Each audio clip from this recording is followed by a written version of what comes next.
What's up, YouTube? Back again with another Night of Champions review. It's a Night of Champions 2010. This was actually a pretty good Night of Champions, in my opinion. The event started off with the Intercontinental Championship match between Dolph Ziggler and Kofi Kingston. Probably the best match on the card. Now,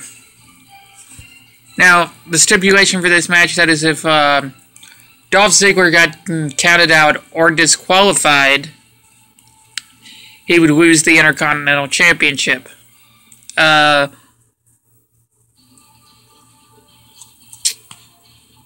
So, early on in the match, Dolph Ziggler ended up getting thrown outside the ring, and Kaitlyn, who was on the third season of NXT, and Vickie Guerrero was her pro for that season. Kaitlyn went to check on Dolph, and Vickie got jealous and sent Kaitlyn away. Just small, minor detail. There was a lot of good spots in this.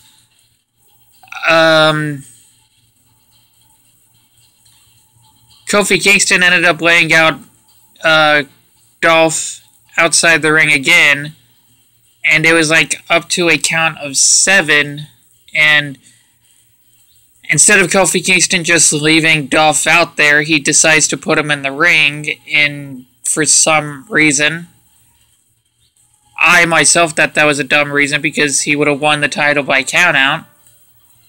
So I would have just left him there and let him get counted out. But Kofi decides to put him back in the ring and try and go with a pinfall victory. It actually helped Dolph, because Dolph started beating Kofi Kingston up in the corner. The referee had to back him up, and Vickie Guerrero went to slap him. Tried to go and slap Kofi Kingston. And the referee turned around just before it happened, and Dolph had to stop Vickie from doing it, where he would have lost the Intercontinental Championship. She was like getting upset because he was saying he wanted to do it on his own, and she's like mad, saying that he's not doing anything. And then Kofi tries to attack Dolph from behind. Dolph moves out of the way and then hits the zigzag on Kofi Kingston and gets the win. I think this was like a 15-minute long match, I think. The next match was Big Show versus CM Punk. This event actually took place in CM Punk's hometown of Chicago, Illinois. And CM Punk at the time was a heel. But he got the big face reaction, getting cheered in his hometown. So I guess either he chose to do it to get the heel reaction, or Vince told him to go out there and do it just to make the fans boo him like they're supposed to. But CM Punk's like, oh, I love Chicago, but I hate the people who live here, and really putting them all down. But and he kind of got him some boos, but Big Show came out. He got a little bit of cheers, not really a lot. But pretty much, this was like a 7-minute match, and anything that Big Show did, the fans just booed him for it. About the only thing he got a cheer from was when CM Punk tried to hit the clothesline, where he jumps off the rope. He's outside the ring, out on the apron, and CM Punk jumps off the top rope and hits the hits the clothesline.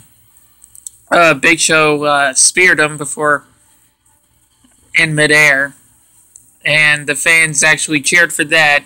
But as soon as Big Show went for the knockout punch, The fans booed him, but as soon as the 3 count happened, the fans sort of kind of cheered him again. It's kind of weird. Like, I mean, like, they wanted to cheer for Punk, but I guess they couldn't get over the fact that what he said. The next match was the Unification Lumberjill match for the Divas and Women's Championship. I did not care for this match. It was a 15-minute match. It wasn't that the match was bad. It was just that it really kind of tarnished the Women's Championship because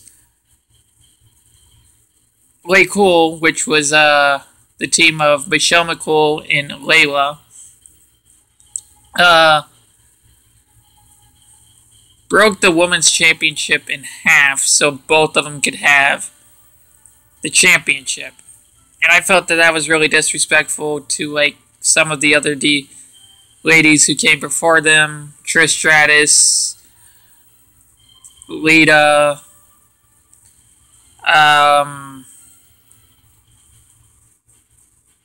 Tori Wilson, Sable, all of those divas who held the Women's Championship. I just felt that that was just, like, really disrespectful to them. And pretty much, like, a few weeks after this, they just pretty much just got rid of the Women's Championship, and yeah. Michelle McCool ended up getting the win because Melina ended up throwing her outside the ring, and Michelle McCool had actually tried to hit Natalya, who was one of the Lumberjills, before she got thrown out. And when Melina threw her out, all the Lumberjills attacked Michelle McCool, and they throw her back in, and while the referee is trying to get control of the Lumberjills, Layla comes from behind, gets inside the ring, and attacks Melina, and helps Michelle McCool pick up the win and become the first ever, become the one to unify both the Women's Championship and the Divas Championship. Yeah, I felt that it was really disrespectful to the Women's Championship and all the others who held that title. The next match was the United States Championship match. This match wasn't that good. I do not like The Miz. I'm not a big Daniel Bryan fan. But this match was awful. I think it was only like 9 minutes long. But I mean, this match was just horrible. Daniel Bryan did end up getting the win by making The Miz tap out to what was then called the LeBell Lock, winning the United States Championship. But it was just, like, not that great of a match. The next match was the No Holds Barred match for the World Heavyweight Championship. This match wasn't so great as what I thought it was. I get that it was PG, but I was expecting, you know, Undertaker and Kane. There's going to be a lot of brutal attacks. Weapons are going to be going all over the place, but it wasn't really like that at all. The fans weren't really that into it. I mean, it felt like the build-up on the SmackDowns, the whole feud was built right, but the match itself wasn't that good.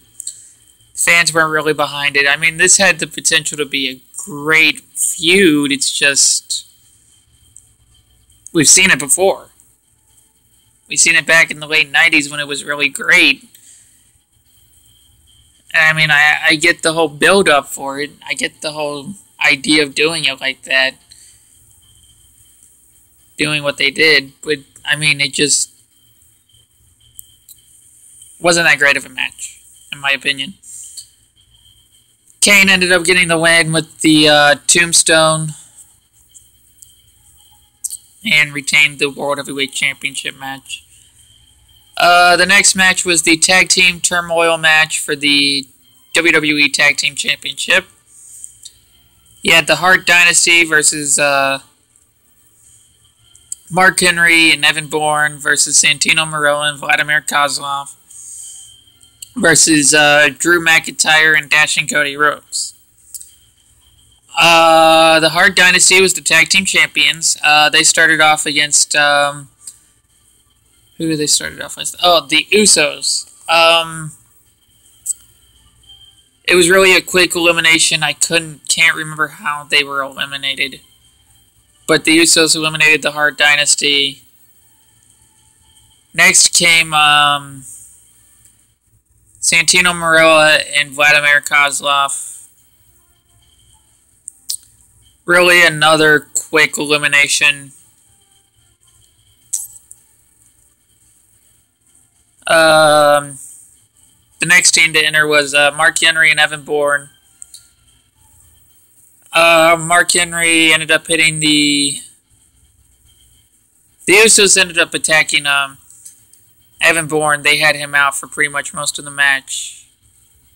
I think. No. That wasn't the Usos. Sorry. Mark Henry hit the World's Strongest Slam on one of the Usos. I can't remember which one because it was really hard to tell them apart at this time. And then tagged in Evan Bourne. Evan Bourne hit the Shooting Star Press. Almost wanted to say Frog Splash. Whoa, that would have been a really bad thing. Oh, it was the Shooting Star Press that he hit. Eliminated the Usos. Next came Drew McIntyre and Dashing Cody Rhodes, who pretty much for most of them, their portion of the match, really beat up Evan Bourne. I don't think Mark Henry ever got tagged in with them. Drew McIntyre and Dashing Cody Rhodes ended up getting the win and winning the tag team titles. Again, wasn't that great of a match. The next match was the six-pack challenge match for the WWE Championship. It was WWE Champion Sheamus defending against John Cena, Randy Orton, Edge, Chris Jericho, and Wade Barrett. Chris Jericho ended up getting eliminated, was the first one eliminated within, 5 minutes of elimination. Something like that. The entire match just paused, every other opponent was like, what just happened? Because it happened really quick in the match.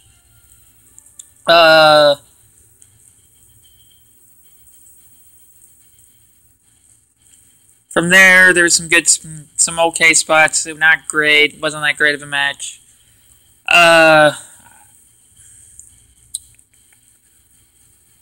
John Cena ended up hitting Edge with the Attitude Adjustment and eliminating him. Then it came down to Sheamus, John Cena, Randy Orton, and Wade Barrett.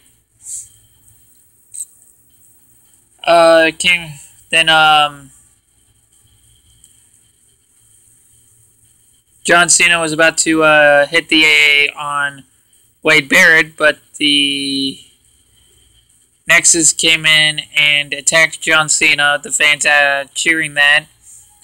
Wade Barrett hit the Wasteland and eliminated John Cena.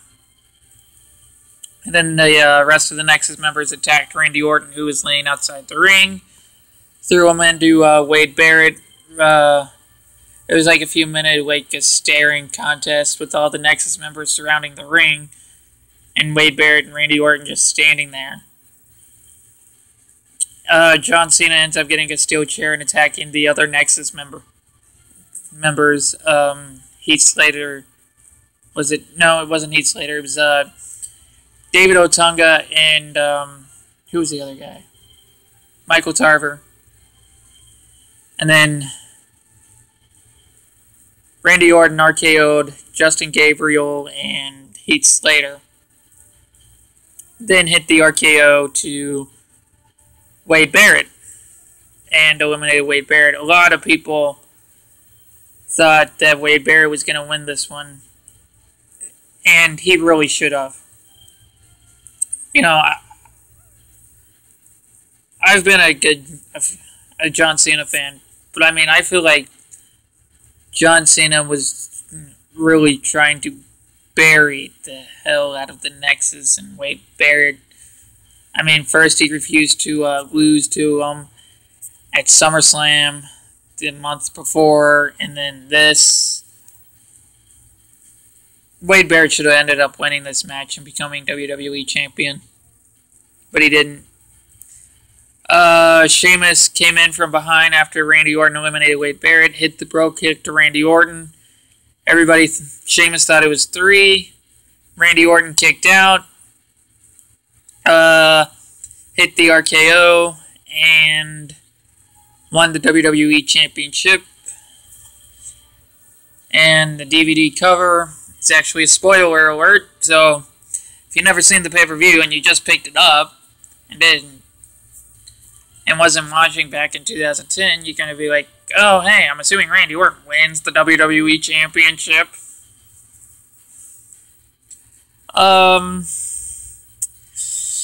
thought this was going to be a great one. I thought from what I remembered, but looking back at it, it wasn't that great. Really, the best match on the card was the Intercontinental Championship. And with that match, it's the only reason I'm giving it a 6 out of 10. Other than that, the other matches were okay. The United States Championship match was horrible. Big Show versus CM Punk, horrible. Divas Championship match wasn't that great. Could have been better. Tag Team Championship was okay. The World Heavyweight Championship was okay. And the WWE Championship, Wade Barrett should have won that one. But, Next up, will be Night of Champions 2011. I'm going to try and see if I can get it watched today and get the review up before SmackDown tonight. I don't know. Comment, like, and subscribe.